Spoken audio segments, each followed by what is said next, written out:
វាជារឿងដដែល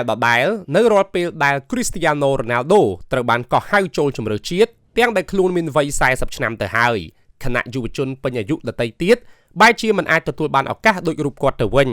អ្នកខ្លះថាដោយសារតែឥទ្ធិពលរបស់ប្រធានក្រុមជម្រើសជាតិប៉ូទុយហ្គាល់ម្នាក់នេះទើបធ្វើឲ្យអ្នកចាត់ការក្រុមនៅតែបន្តកោះហៅគាត់ចូលជម្រើសជាតិហើយថែមទាំងដាក់ឲ្យលេងជម្រើស11អ្នកដំបូងថែមទៀតអ្នករិះគន់ខ្លះបន្តរិះគន់ថាប្រសិនបើប៉ូទុយហ្គាល់នៅតែបន្តផ្ដល់ទំនុកចិត្តទៅលើខ្សែប្រយុទ្ធចាស់វស្សាម្នាក់នេះដដែលពួកគេនឹងគ្មានលទ្ធភាពអាចប្រជែងពាន World Cup បានឡើយជុំវិញរឿងនេះ Cristiano Ronaldo បានធ្វើការឆ្លើយតបទៅវិញយ៉ាងខ្លីថាសម្រាប់ខ្ញុំទោះមិនអាចរកគ្រាប់បាល់បានដោយខ្លួនឯងហើយមិត្តរួមក្រុមរបស់ខ្ញុំរកបានក៏ដោយក៏ខ្ញុំនៅតែសប្បាយចិត្តដែរអ្វីដែលគួរឲ្យចាប់អារម្មណ៍នឹងធ្វើឲ្យអ្នកគាំទ្រប៉ូទុយហ្គាល់កាន់តែរំភើបនិងរឹតតែមានមោទកភាពលើវីរបុរសរបស់ពួកគេនោះគឺនៅពេលដែលគាត់បាននិយាយថាប្រសិនបើប៉ូទុយហ្គាល់អាចឈ្នះពាន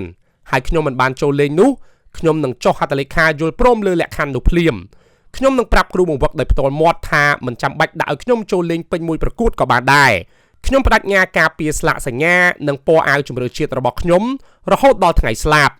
សម្ដីរបស់ Ronaldo ប៉ុន្មានម៉ាត់នេះធ្វើឲ្យអ្នកគាំទ្ររបស់គាត់ទាំងនៅប៉ូទុយហ្គាល់និងនៅក្រៅប៉ូទុយហ្គាល់ស្លាប់ចិត្តស្ដោកតែម្ដងជាមួយឆន្ទៈដ៏មោះមុតរបស់គាត់ដែលមានចំពោះជម្រើសជាតិរបស់ខ្លួនតាមពិតទៅវាមិនមានបញ្ហាអ្វីឡើយប្រសិនបើ Ronaldo នៅតែមានឈ្មោះលេង World Cup 2026ព្រោះបើគិតពីពេលនេះទៅគឺនៅសល់ពេលត្រឹមតែ1ឆ្នាំទៀតតែប៉ុណ្ណោះ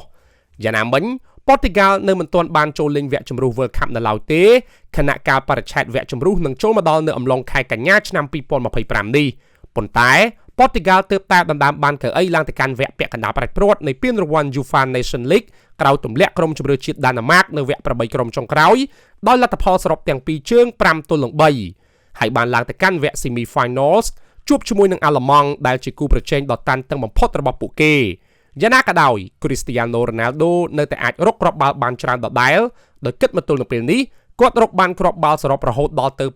929គ្រាប់ហើយ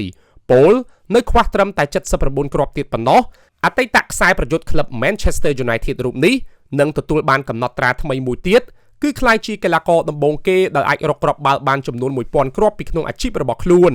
ត្បិតវ័យរាងជ្រែគួរសមប៉ុន្តែសម្រាប់តារាបាល់ទាត់ប៉ូទុយហ្គាល់រូបនេះចាត់ទុកអាយុគ្រាន់តែជាតួលេខតែប៉ុណ្ណោះសំខាន់លោកអះអាងថានៅតែមានសុខភាពមាំទាំល្អដូចមុនដដែលហើយរាងកាយរបស់លោកដូចជាកីឡាករអាយុជាង20ឆ្នាំអញ្ចឹងហេតុនេះហើយទើបអ្នកគាំទ្រមួយចំនួនធំប្រៀបប្រដូចលោកទៅនឹងម៉ាស៊ីនរកគ្រាប់បាល់ដ៏អស្ចារ្យមួយ